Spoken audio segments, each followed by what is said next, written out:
Well, Shabbat Shalom to you all, and welcome to another quality time around the Shabbat table with the Rabbi's son. A few quality moments, we call it, around the Shabbat table with the Rabbi's son. We do this once a week, every Sabbath morning in Texas, at least. I realize it's evening, coming towards evening in the areas of South Africa, Australia, the Philippines, and places like that. That hopefully will be able to tune in, even though you may feel like we're a little late to come into the party. But welcome to a few quality moments around the Shabbat table with the Rabbi's son.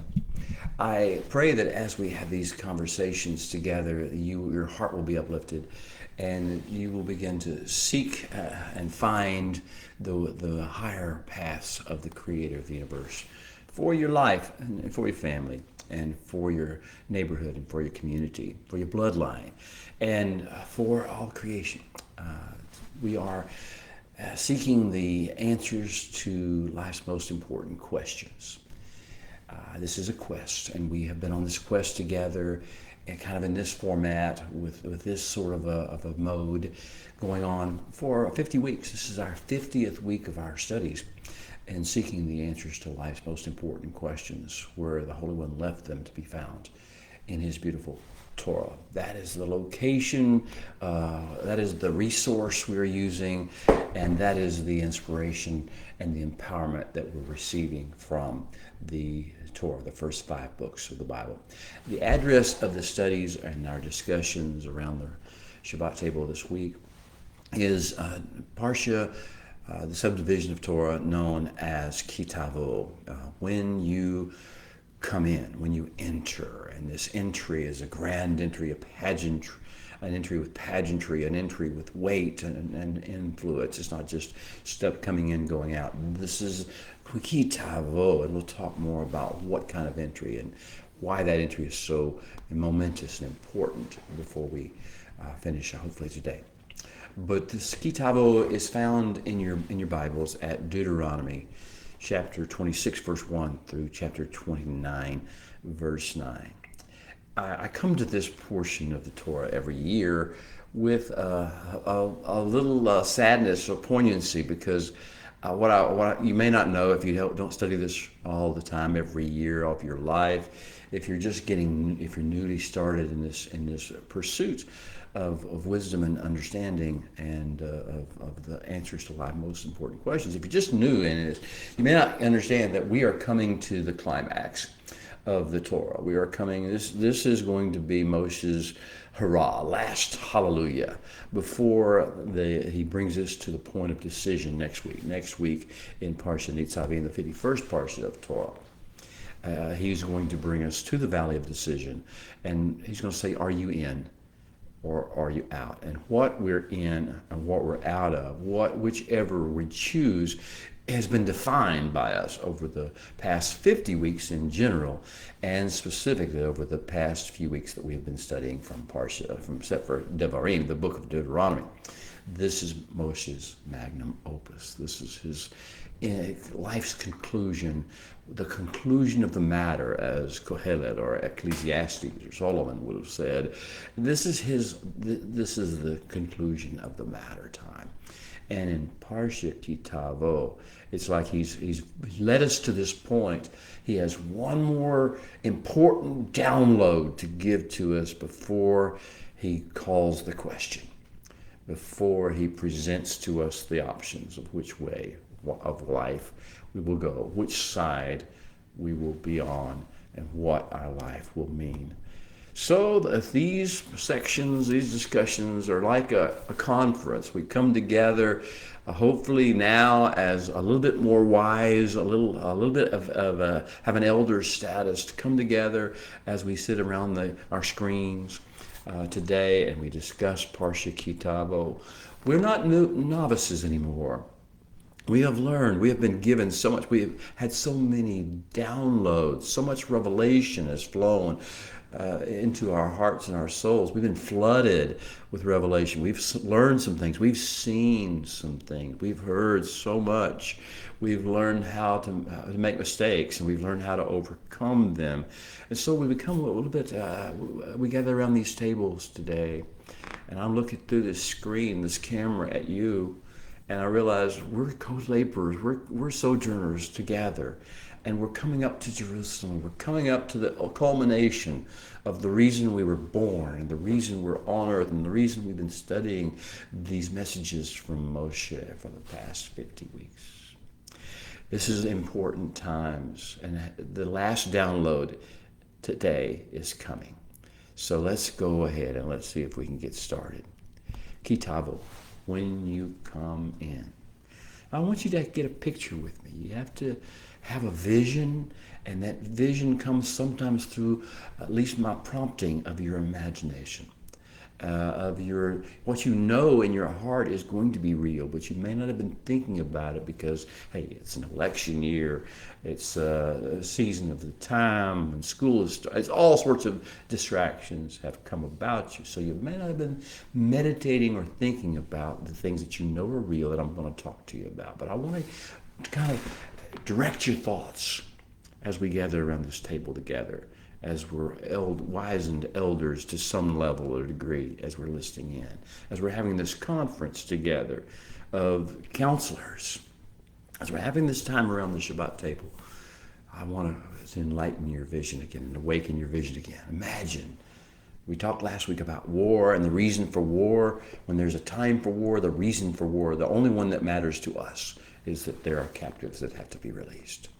The captives have been taken. The captives are suffering. The captives are in danger. And it is a civic duty on our part and a cry of our heart to rescue the captives. And that's the only reason we participate in war. We're not people of vengeance. We're not people of wrath. We're not people of scorched earth policies or anger that it wants to play its way out. We're not genocidal committers. We're not that. What we are is captive rescuer. So imagine now, let's get our eyes open and our hearts awakened before we get into the essence of this final download of Moshe, of his great plan for a new society, a counterculture society. Imagine captives have been rescued. They've all been rescued. They've all been found alive, and they've been brought forth, taken out of the hands of their captors, and they've been awakened to the fact that they're no longer enslaved, no longer bound, no longer intimidated, no longer hated, no longer in enemy territory, no longer under threat of death. The captives have been rescued. Can you see it? Can you envision it?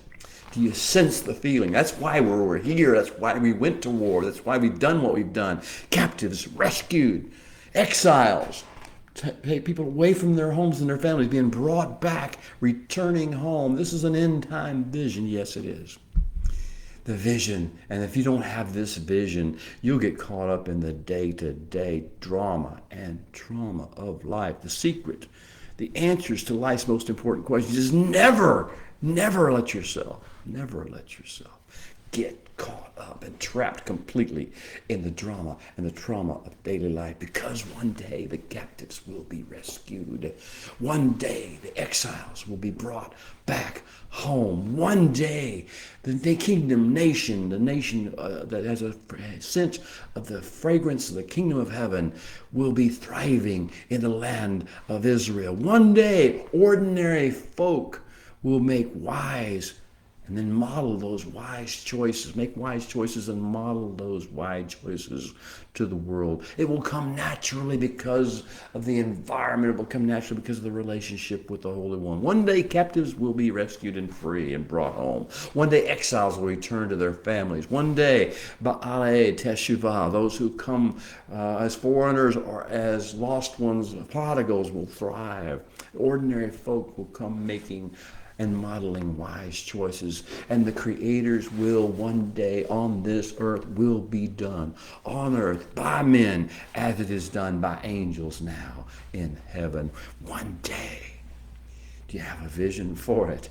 When you come in, that's what when you come in is going to mean to us. This is not ordinary life of coming in passageways or doorways or even events or seasons. This is when you come in, when the fullness is achieved. Well, let's go back. Now that you understand what we're going to be talking about, we're going to be talking about an end times vision, a glorious vision, the thing that keeps us sustained, that our hopes is always fixed upon no matter what is going on in the world around us. Now, whether we are among the captives, or we are among the exiles, or we are among those threatened with existential demolition, destruction, no matter what the circumstances, if we have this vision, then we hear the word Shema Yisrael, and that vision comes back to life again.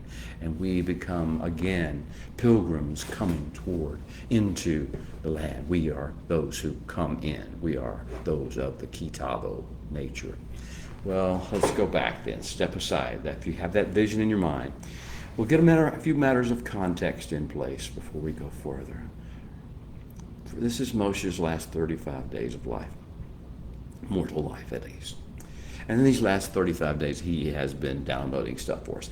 And more recently, he's been giving us his grand two pathways vision, a scene that the roads are diverging in front of us, and we have choices to make. And all of life, whether we see this great vision of the end times, whether we see this great Tavo vision coming into play, ever will depend on what choices we make. And we enjoin and encourage and inspire our families and our households and our community and our neighbors to make along the way. Well, these two pathways diverging. One is a pathway that leads to life, health, and peace, the narrow path. One Messiah talked about that leads to life, health, and peace, the one of the Torah. This is his way, the king's highway. There's that way, but then there's also the other way. The two pathways diverge. It means there's another pathway. And that other pathway is everything else besides the narrow path. There's only two pathways. Everything besides the narrow pathway is the broad path that leads to destruction. And so many, multitudes, millions, generations have been walking that path that leads to destruction, the broad path. But we have a choice. And we're calling other people to see they also have a choice between the pathways. And the destinations of those pathways are so different. And the landmarks along the way, and the mood, and the attitude along the way, and the joy along the way is different depending on which pathway you take and which choice you make. So Moshe has been downloading us, catching us up in his two pathways vision. A vision of building and maintaining a thriving kingdom of heaven-centered society on earth. Wow. Not that which the nations, the raging nations of the world give us, or the people that imagine vain things of the world give us.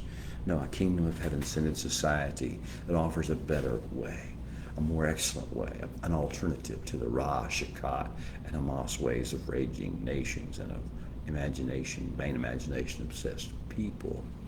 Have you got the vision? Do you understand that we have the option? We do not have to live in a world. We don't have to be angry or offended or even to complain about the state of the present world when we have a vision and we have a task and we have assignments to build that vision in place. So, Moshe's last 35 days, his grand two pathways vision, the kingdom of heaven-centered society has been laid out for us, and he has been giving us radical deployment strategies, how we are to engage with and fix the world. This is his past few weeks. Actually, it's been happening since Mount Sinai, but he's been really focusing in the last few weeks of our studies while in the book of Deuteronomy. How to engage with and fix the world. How to encounter and work with the raging nations and the peoples that imagine vain things. To bring what? To bring Tikkun Adam, the fixing of Adam, man. To bring Tikkun Eretz Yisrael, to fix the land of Israel. It has been corrupted. It has been polluted. It has been defiled. It has been subjected to torment and to innocent blood crying out. We're called also to Tikkun, to fix, to bring healing and restoration to Eretz Yisrael, the land of the patriarchs, the beachhead of the kingdom of heaven-centered society. And so we are here, we are doing these things, and now the ultimate goal is to fix the world itself, the creation itself, to bring it back to its Edenic state, make Tikkun Olam. So he's been giving these radical deployment strategies of how to engage with and fix the world and mankind. Wow. And then the Pathways Diverging Discourse has taught us that our job is to always choose the high road, the narrow road, the King's Highway, and to show people the difference between that highway and the way of the raging nations, which is the low road. So, as we get to the point of We're approaching this grand vision of Tavo, this grand imagination, this grand thing that we hold into our mind, and it draws us and pulls us forward. What have we got? We have the calling of Abraham, Lecha, and the promises he made to Abraham. We have the covenant history of how the Holy One has dealt in covenant with Abraham, with Yitzhak, then with Yaakov, then with Joseph and his brothers, then with the tribes descended from those brothers, then all the way up until today through the exiles, through the captives of Egypt, the captives in bondage, the ones brought forth through the Sea of Reeds. We have the calling and we have the covenant history. We also have the Torah instruction manual, beginning with the 10 words of Mount Sinai, and I call it 10 and then.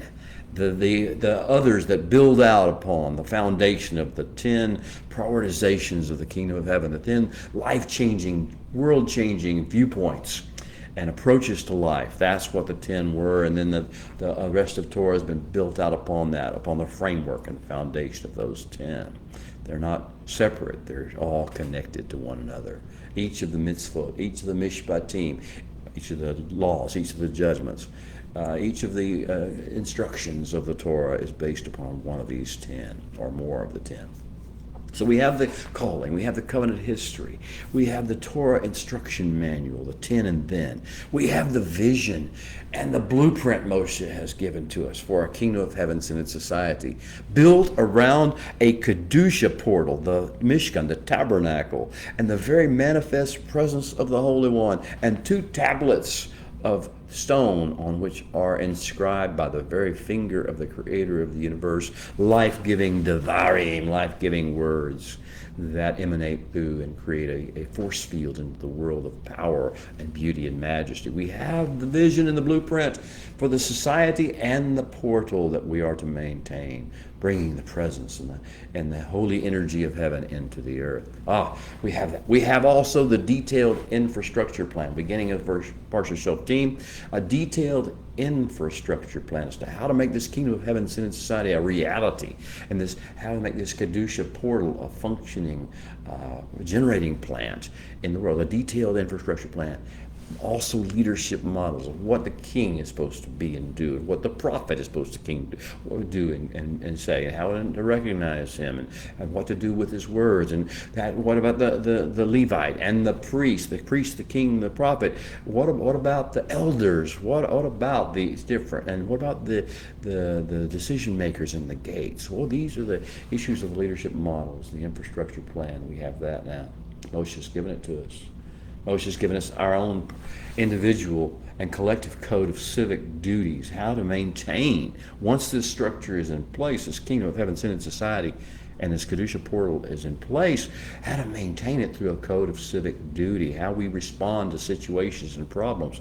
Last week in Parsha Ki Tetzeh, he gave us 74 mashalim, or parables, to teach us in every given situation how to apply the 10 and then, the 10 constitutional principles of the kingdom in real life difficult situations that would cross a rabbi's eyes. That was last week, our code of civic duty. So we have that. We have the trustworthy promises of abundant funding from the Holy One and unfailing protection by the Holy One if we do his will. We understand now also, by virtue of the things we've been learning, the dire consequences of failing. We can't fail. We must not fail. We can make mistakes. We can stumble, but we cannot give up. We cannot quit, and we cannot fail. We must not fail for the sake of our bloodlines, for the sake of our fathers, for the sake of our children, for the sake of our wives, our husbands, for the sake of our neighbors, for the sake of our communities, for the sake of our nations, for the sake of the world and creation. We must not fail. We must never quit. We must never give up. We must never surrender. We must not fail, because we understand the dire consequences to all these different levels of people and families and mankind and creation ecosystem should we fail in this grand enterprise. So we have all these things as we come to Parsha Tavo. What are we yet missing? What's the last download going to consist of? If we've got all these things already, what are we missing? What do we yet lack? Well, welcome. It is now time for the final download. The secret ingredient of the kingdom of heaven-centered society, the counterculture. What is that secret ingredient? It is simcha, joy, we call it in English. A sense of gladness that comes with this passion, that outpouring of thanksgiving and gratitude and humility and rejoicing and celebration and dance and laughter and song and music and rejoicing and celebration. This is what we are missing, because if we don't have simcha, our message will not be heard in the world. And it should not be. Because only with simcha, only with this overflowing, exuberant joy of knowing, it means that we've seen the vision. We've seen what I told you, the vision of the prodigals coming home, of the captives set free, of the exiles returning, of Psalm 126. We bless those who dreamed when the Holy One turned the captivity of Zion. Oh, beloved, if we do not have simcha, we don't have anything. Though we know all the truths, though we speak all the wisdom, though we understand all the principles, and though we know the Holy One, if we do not exude simcha, we might as well shut our mouths, because no one should listen and no one will hear. And if they do hear us, we will pollute and corrupt the message in such ways that we will fail of our essential purpose. Don't be angry.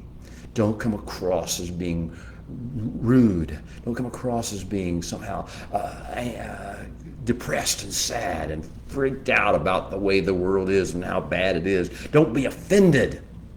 That's not the message. The message is peace on earth and goodwill toward men. Rejoice! And I say again to you, rejoice. Simcha is the seminal fluid out of which the kingdom of heaven-centered society must grow. What is simcha? We're going to talk about what this great essential secret ingredient is. Because if you don't have it, we can't succeed in our mission. Though we are so well funded, and though we are so well schooled and trained in the protocols and the methods, if we don't have the simcha, we will not succeed. So what is simcha? Simcha is not happiness. The Western culture in America, where I live, has a discussion about every man has the right to the pursuit of happiness.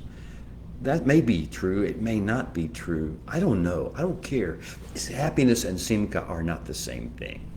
Happiness is based upon me getting what I want in my flesh or in my pseudo-intellect, me getting what I think I deserve, me getting circumstances the way I like them.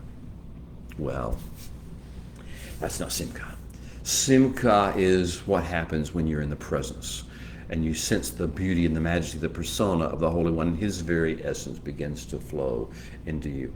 He is ultimate simcha. He is ultimate joy because he knows the end from the beginning. He has the vision, and he will never relinquish the vision of peace on earth, goodwill toward men. He has the vision of a great harvest in the world in the time to come, of captives returning, of exiles coming home, of the prodigals being restored. He has this great vision, and this brings him great simcha. For the joy set before him, it talks of Messiah. He endured the cross and its suffering and its shame. Do you understand this? Simcha is the key to everything. In John 15:11, Messiah spoke to his Talmudim, and he summarized basically the teachings that he'd made to them. He says, I speak to you these things that my joy, my simcha, may be in you. and that your joy may be full, abundantly, and complete. Your simcha may be overflowing and running over and pouring out upon the world. John 15:11. Well, simcha from the Holy One, the sense of being in His presence, the eternal reality of the well-being, sense of well-being and hope that the Holy One has, and the sense of rejoicing that the Holy One has for the end, from the beginning. Simcha, when it abides in mortal man, that is the sine qua non. That is the sign that is unmistakable. That what? That yakad, oneness, unity, union with the Holy One has been accomplished. We have linked with our Creator. We have returned to Him, and He has come to us in fullness. And we are now becoming unified, one, operating together, speaking each other's sentences. But we have become. That is what simcha does. If we can have simcha in the midst of all sorts of trials and tribulations, in the midst of all sorts of setbacks, in the midst of all sorts of mistakes that we've made and consequences we've endured, if we've been able to have simcha even in the depths of the trials that we're in and the debacles that we face, that's the sign, that's the sure evidence that we are in oneness and yakad with the Holy One. Yakad, you see, has to manifest in human beings through simcha. And that is the sign. Simcha is the sign that the Holy One's kingdom is in fact here upon the earth and has begun to come into play and into operation. And His will is being done on earth through and concerning the people of the Holy One who have simcha, and being done on earth as it is by angels in heaven. So, the final download is Moshe's ode to joy, Tavo. When you come into this great scene, this great vision of the end of days, Moshe's ode to joy. Joyful, joyful, we adore thee. It's always said by the greatest music of the world. So where does this come into the parsha? It comes all through the parsha, but I want to point you to one verse. In Deuteronomy 28, this is in the Tokaka, what was often called the curses of the admonition. Strange place, you would think. If that's what this really was really curses, then it would not seem to be at all a place that this would be the place. We see the main verse that tells us this process. And what in the midst of this, in chapter 28, verse 47, the Holy One, through Moshe, is encouraging the people to make this choice of life and the choice of the narrow road and the choice of the way of simcha. And he's going to say the key, the secret ingredient. So he's going to say, you must serve the Holy One, your God, besimcha, in with of joy, of rejoicing, of celebration, of ecstatic, enthusiastic joy. Serve the Holy One, your God, not out of obedience or out of responsibility or out of a sense of duty. That's all well and good, but that's not the way in which you're going to bring the kingdom of heaven into society to earth. You do your job. You do what we're assigned to do, what we must do and not fail in when we serve the Holy One, our God, besimcha. Okay, it says, besimcha, serve the Holy One, your God, besimcha, with joy, in exuberance, in enthusiasm, uvtov levav, and in goodness of heart, making our heart a fountain, becoming a fountain of joy, of simcha, a goodness of heart, that which all the heavenly things are coming through us, and our heart is becoming a portal of kedusha, like the tabernacle is a portal of kedusha, like Israel is a portal of kedusha, like Jerusalem is the portal of kedusha, like Temple Mount and like Moriah are the portals of kedusha. Our heart is to become that portal of kedusha. That's how we succeed in our mission. Merov kol, he goes further, says, besimcha uvtov levav, merov kol, bursting forth with abundance in everything. Tavo, when you come in. Yes, this will be the ultimate joy, and this will bring joy to the world.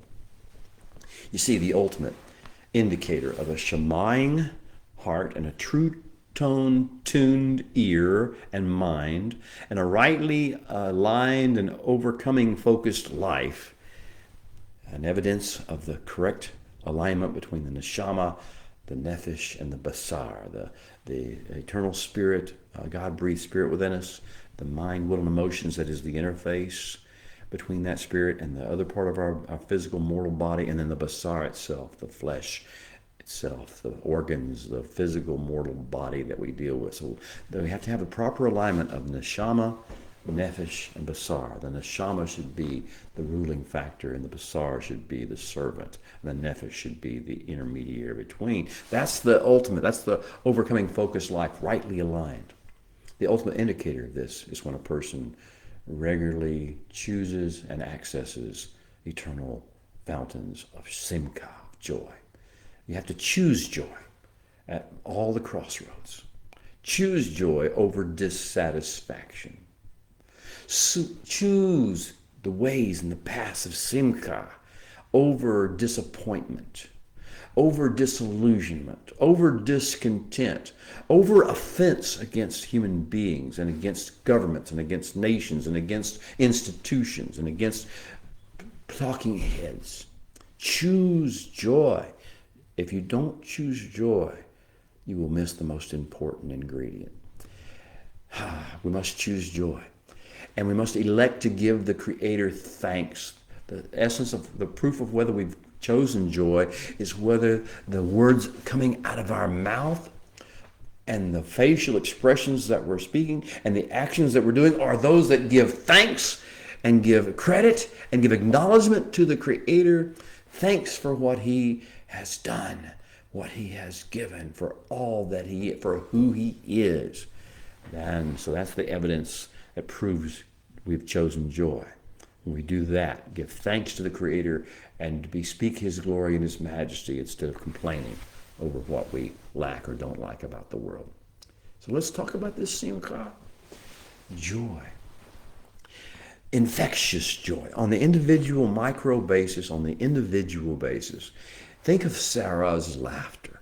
I know she's gotten a bad rap by a lot of theologians. They don't really understand why Sarah laughed when the angel spoke to Abraham, and she overheard. And she heard this, that she would bear a son to Abraham in her old age, in his old age.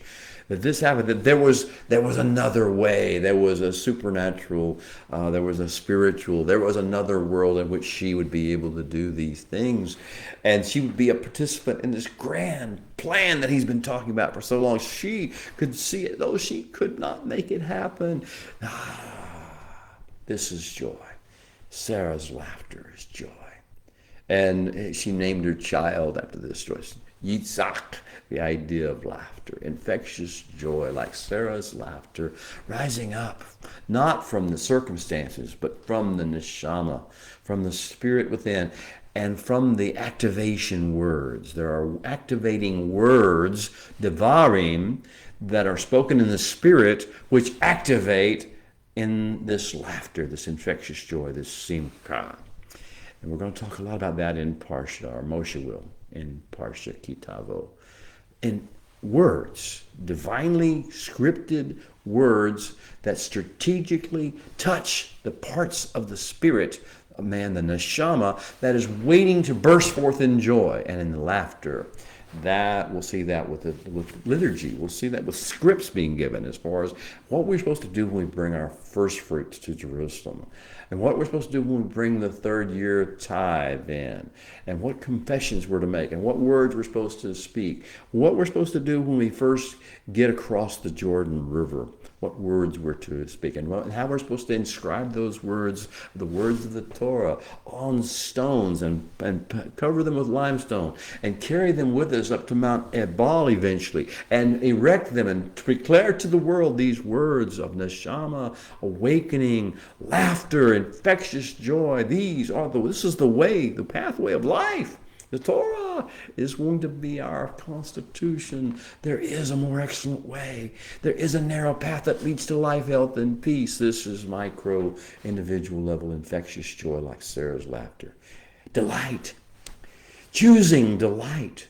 We call, make Sabbath a delight. Make all of life a delight. Make all of the plan of the Holy One a life, a delight. The word rapture is used, and I don't mean it in some sense, that theological sense or some Christian concept sense. I mean the idea of the sense of excitement and exuberance and joy and transformative energy that comes with delight and joy, infectious joy at seeing the will done and the plan come to pass. Delight, rapture, enthusiasm leading to leaping and dancing and singing and playing instruments with joyful beat and marching time and praising the Holy One. This is micro individual simcha. Do you have it? Do you want it? Is it what drives you? The vision, the hope, the great joy that sits before us. That's not all there is. A micro individual level of joy is what we want for ourselves and our children, our wives and our husbands and our neighbors and our brothers and sisters and fathers and mothers. But there's also the higher picture. If you've ever been to Jerusalem at Sukkot, if you've ever climbed Mount Zion, walked up Mount Zion, gone toward the Temple Mount, and you've seen the pilgrims from all the nations coming together with their lulavs, and some with them and some without them, but they come and they're joyful from different nations, different tribes, different tongues, different colors, skin colors, different languages. They're all coming up to Jerusalem for the Feast of Sukkot.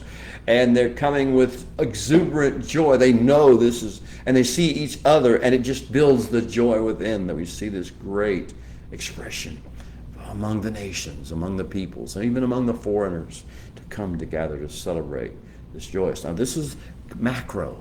This is communal simcha, extravagant, ecstatic expressions of true, mature joy shared with others. Wedding-like banquets, captives being rescued festivals, prodigals returning home at last feasts, like the fatted calf feast, harvest ingathering celebrations that we come together and we know, we look at each other with a knowing, and we just smile and we want to sing together. And I've seen it happen. You've heard it happen. If you've been to Jerusalem, and just singing breaks out. Rejoicing breaks out. Dancing will break out. If you've never been to Jerusalem for Sukkot and then for Simchat Torah, except for the last year, you would not understand what I'm talking about, the macro level of communal joy. And that's just a foretaste of the times to come. Ki Tavo, when we come in. Rejoicing, Simcha. Laughing, Simcha. Singing, Simcha. Sharing with one another our food and our drink and our smiles and our presence. Dining together, dancing together, merrymaking together, celebrating the King together, thanking the King together. Simcha flows out of what I call neshama emergence. How do we get Simcha? How do you awaken Simcha? The neshama within you, the God-breathed spirit that the Holy One breathed into every man through Adam in Genesis 2:7. His very essence, his very breath of his presence and his personality. When that comes into you and is awakened and stirred within you, that ushers in Simcha. And you see, Simcha is not a lone ranger. Simcha doesn't come by itself. Simcha comes with its fellows, with its own set of macro organizations. And so what comes with Simcha?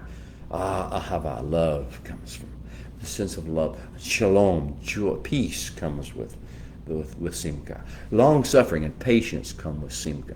Kindness, the desire to be kind to our neighbor and do things generously.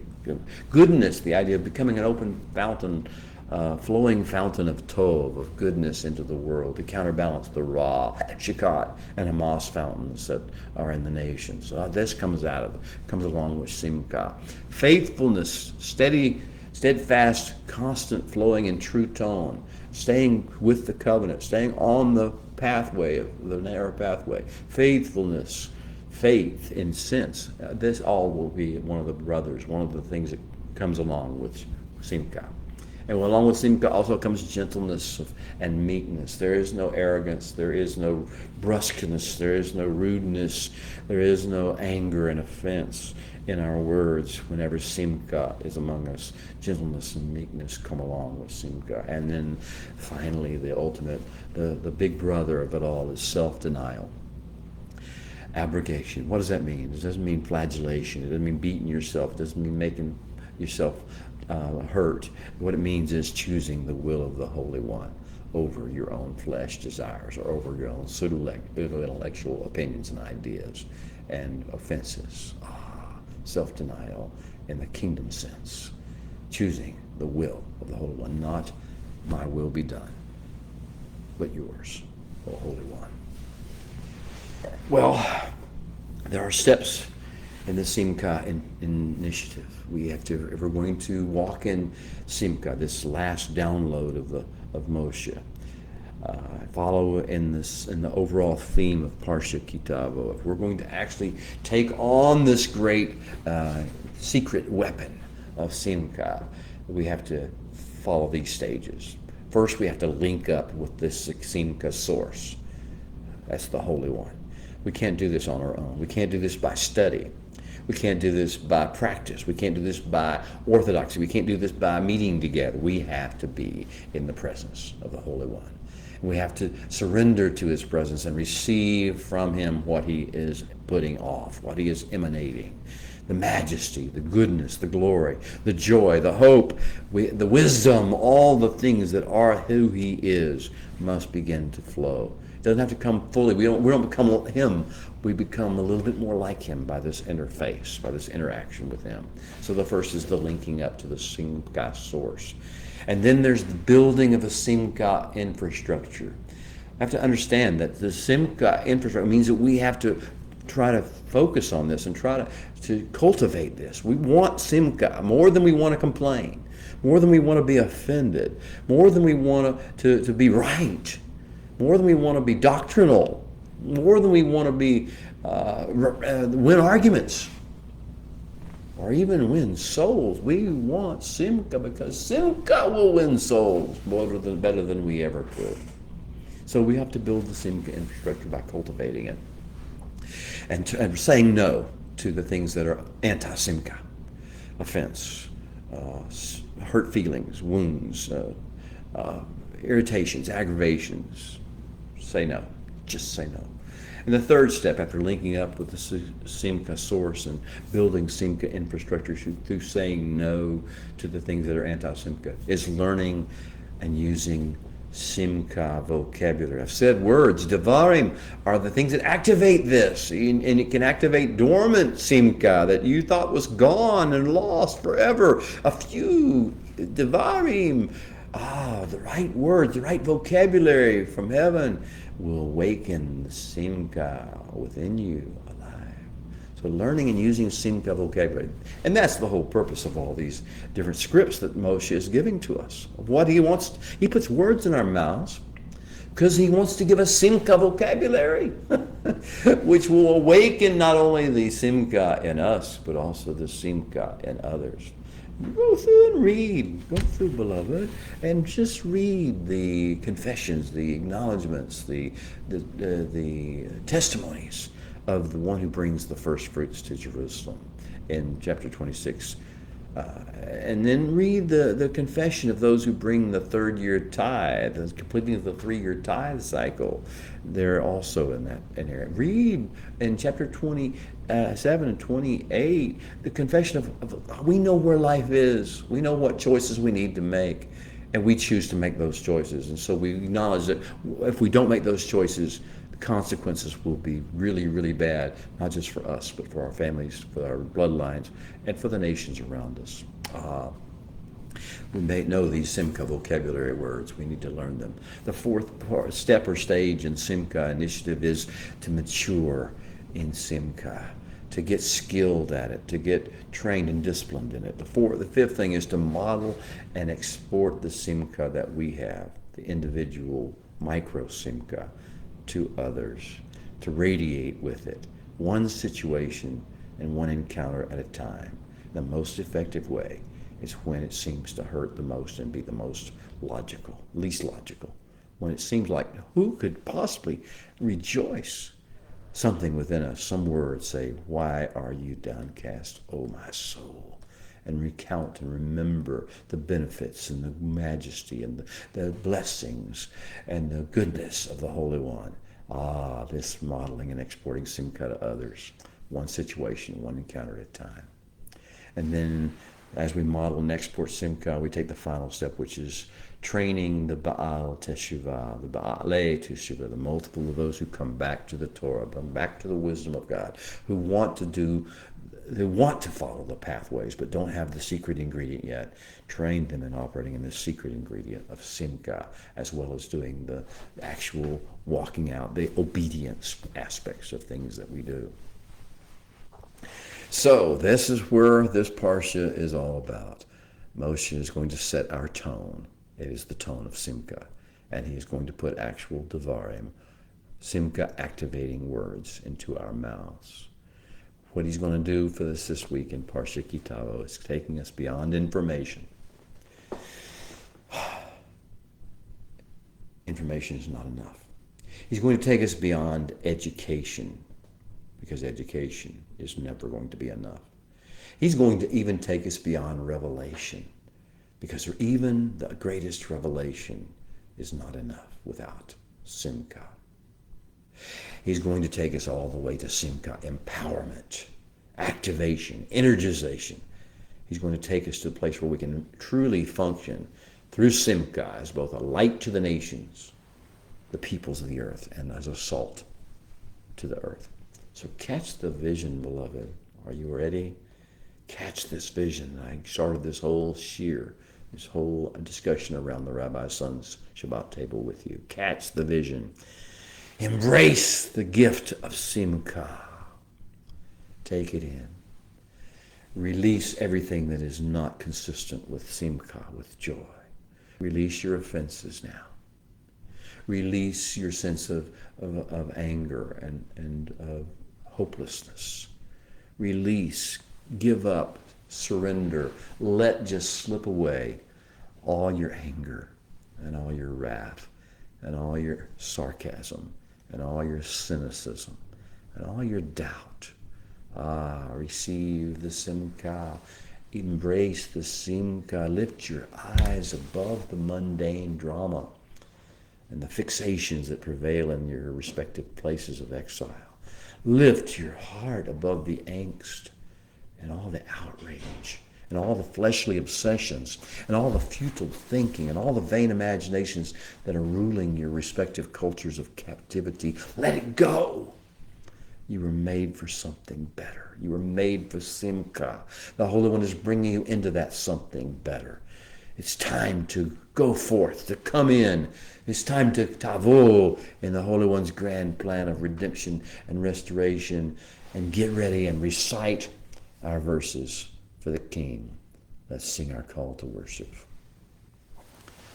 Baruch Adonai Hamvorach. Baruch Adonai Hamvorach Leolam Vaed. Baruch Atah Adonai Eloheinu melech haolam asher bachar banu mikol ha'amin v'natan lanu et torato. Baruch Atah Adonai noten haTorah. Amen. And now may you open our eyes, O Holy One, that we may see wondrous things in your Torah. For we are just strangers in this earth, so do not hide your commandments from us. Opening lines of Parsha Tavo. V'haya Tavo el haaretz. And it will come to pass, envision it, when you have entered al haaretz, the land Asher Adonai Eloheka noten lekun nachala, that the Holy One, your God, is giving to you, entrusting to you in stewardship. Velachaktu mereshit kol pri harama, you are to take some of the first of all the ground's produce. Asher tavi me'atzeka, and it will come forth from your land. Asher Adonai Eloheka noten lak, that the Holy One your God is giving you. The samtu v'tameh hal al hamakom, and you are to put it in a basket, and you are to walk and trek to the great place. And then Moshe is going to go in the course of Parsha Gittul. God will give us 4 activating vocabulary wordings, 4 testimonies of redemption, restoration that are designed to activate the neshama within us. The first fruits presentation and its script, the third year tithe presentation and its script, the stones that cry out and tell it on the mountain declaration of chapter 27 verses 1 through 10, and the 2 pathways declaration, this is the way it's supposed to be, and if it is, how glorious it is, and this is the way it is if we choose not to go with the path of Simcha and the path of life. 27:11 through 28:68. That's our Parsha. Tavo is all about getting a vision and holding on to this vision for returning to the land, rejoicing, carrying our sheaves, singing our songs, our mouths laugh with laughter in our mouths. From its opening lines of the Haya Kitavo El Haaretz, when you come into the land, learning to reconnect with the things that matter, the things that bring us simcha, thoughts of our homeland, of Israel, of our King's capital city, Jerusalem, of the portal of Kedusha, Mount Moriah, the Temple Mount, of our calling in Abraham and in the nation of Israel, in our mission and in our real reason for being alive at such a time as this, and how it transcends, those things transcend all the things that would bother us or keep us from Simcha in this world. One day, you see, one day soon, beloved, listen to me now. One day soon, the Holy Temple will be rebuilt by Messiah, according to Torah. And Messiah will reign from Israel, from our land. And there will be peace on earth and goodwill toward men. And we will come from time to time, individually, collectively, great peoples and great nations and foreigners from all the nations and tribes and tongues will come together up to Jerusalem, rejoicing, singing, dancing in Simcha, bringing in our sheaves. Do you see it? Can you sense it? This is the download. This is the reality. This is the great hope. This is the Simcha. Shabbat Shalom, beloved. Thank you for joining me. Let me know that you were here. I hope you were inspired by our message today. Shabbat Shalom. I'll see you next week.